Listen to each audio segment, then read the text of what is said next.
मेरे प्यारे बच्चों, मुझे उम्मीद है कि आप सभी कुछ स्वस्थ होंगे और अपने समय का बहुत ही अच्छे से सदुपयोग कर रहे होंगे। जैसा कि मैं अपनी पिछली कक्षा में वादा की थी कि हम लोग आगे आने वाली कक्षा में वर्ण के बारे में जानकारी प्राप्त करेंगे, तो मैं गीता तिवारी आज आप लोगों को वर्ण के बारे में कुछ और बातें बताने के लिए आई हूँ। बच्चों, हम लोग भाषा का प्रयोग करते हैं। अभी मैं हिंदी भाषा बोल रही हूँ, तो किसी भी भाषा को बोलने के लिए सबसे पहले शब्द को जोड़कर बोला जाता है और शब्दों को बोलने के लिए वर्णों को जोड़ा जाता है। तो थोड़ा सा मुझे लग रहा है कि आपको समझ में आ गया होगा कि वर्ण किसे कहते हैं।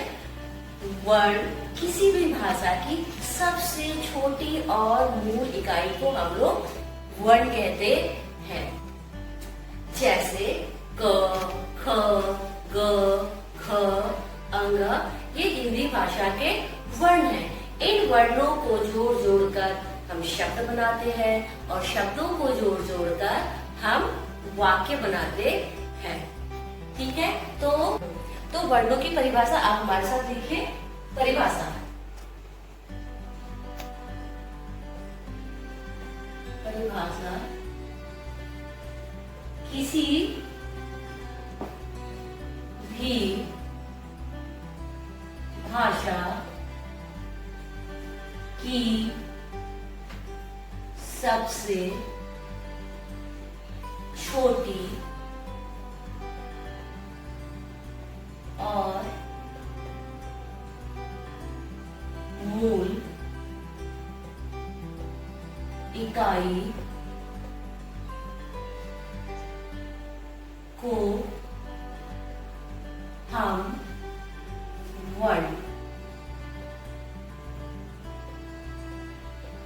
कहते हैं।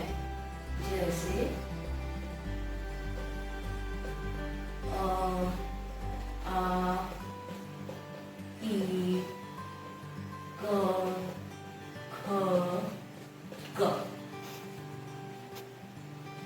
अब हम लोग जानेंगे वर्णों के प्रकार के बारे में। वर्णों के दो प्रकार होते हैं, स्वर वर्ण और व्यंजन वर्ण।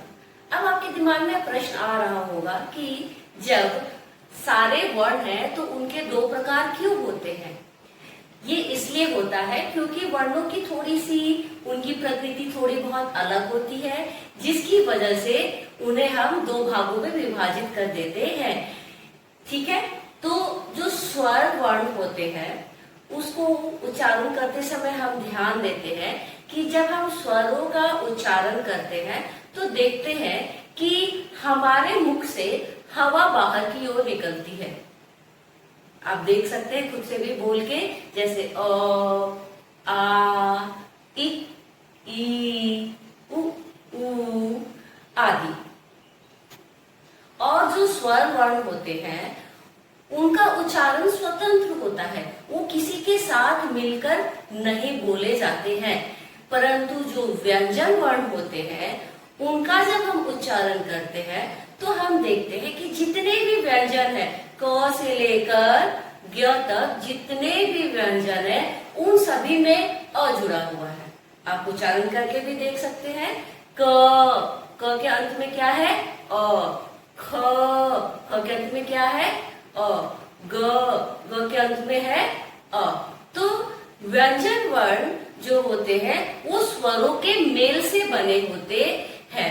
अब कहीं कहीं शब्द के अनुसार कहीं आ लगा है, कहीं ई लगा है, कहीं ऊ लगा है। जैसे कबूतर, क में अ जुड़ा है, ब में बड़ी ऊ की मात्रा, त में अ और र में अ। तो हमको ये मान के चलना चाहिए कि शब्द में, व्यंजन में अगर कोई ऊ आ ई नहीं लगा है तो उसमें अ जुड़ा हुआ है, इसीलिए वो व्यंजन वर्ण है और स्वरों का उच्चारण जो है वो स्वतंत्र होता है, तो इसीलिए वो स्वर वर्ण है। अब मैं वर्णों के प्रकार बोर्ड पर लिखती हूँ।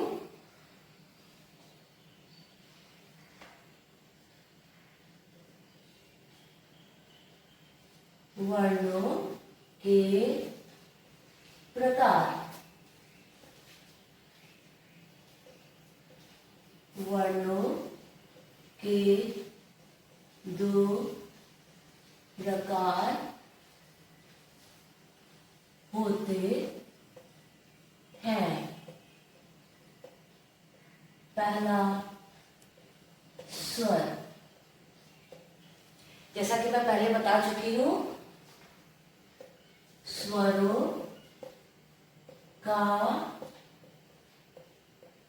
उच्चारण स्वतंत्र होता है। अ से लेकर औ तक जितने भी वर्ण हैं वे स्वर वर्ण कहे जाते हैं। अं अह भी स्वर है, परंतु ये ना पूरी तरह से स्वर है और न ही व्यंजन है, इसीलिए हम इसे अयोगवाक कहते हैं, जो हम लोग आगे आने वाले कक्षा में पढ़ेंगे इसके बारे में। तो अ से लेकर औ तक जितने भी वर्ण है उसे हम स्वर कहते हैं। हिंदी में स्वरों की संख्या है 11। हिंदी में स्वरों की संख्या 11 है। व्यंजन, दूसरा व्यंजन। व्यंजन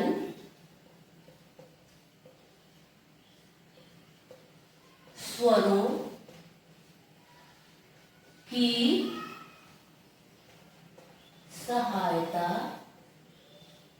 से बोले जाते हैं। क से लेकर ह तक जितने भी वर्ण हैं वे व्यंजन वर्ण कहे जाते हैं। छ, त्र, ज्ञ भी व्यंजन है, लेकिन वे संयुक्त व्यंजन माने जाते हैं। इसीलिए हिंदी में व्यंजन वर्ण की संख्या है 33। हिंदी में व्यंजन वर्ण की संख्या 33 है। तो स्वरों की संख्या 11 और व्यंजन की संख्या 33, तो कुल मिलाकर हिंदी में वर्णों की संख्या हुई 44। ठीक है। तो बच्चों, मुझे लगता है कि आप सभी को स्वर में और व्यंजन में क्या अंतर है ये बहुत ही अच्छे से समझ में आ गया होगा। अब हम लोग समझेंगे वर्णमाला के बारे में। अब आपको लग रहा होगा कि वर्णों को ही वर्णमाला कहते हैं। बिल्कुल नहीं, वर्णों को वर्णमाला नहीं कहते हैं। वर्ण हो गए, अभी इसके पहले जो मैं स्वर का उदाहरण दे रही थी तो मैंने लिखा था अ, आ, इसके बाद बड़ी ई, तो वो वर्णमाला नहीं है, वो वर्ण है। वर्णमाला हम वर्णों के व्यवस्थित समूह को कहते हैं। ठीक है, जैसे कि क के बाद ख, ख के बाद ग, ग के बाद घ, न की क के बाद च के बाद म के बाद न, ये वर्णमाला नहीं है। ठीक है, तो मैं वर्णमाला की परिभाषा लिखती हूँ। वर्णमाला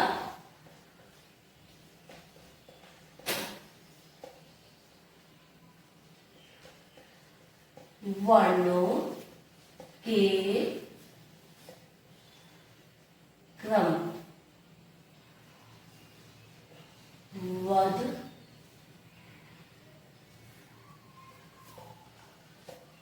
समूह को हम वर्णमाला कहते हैं।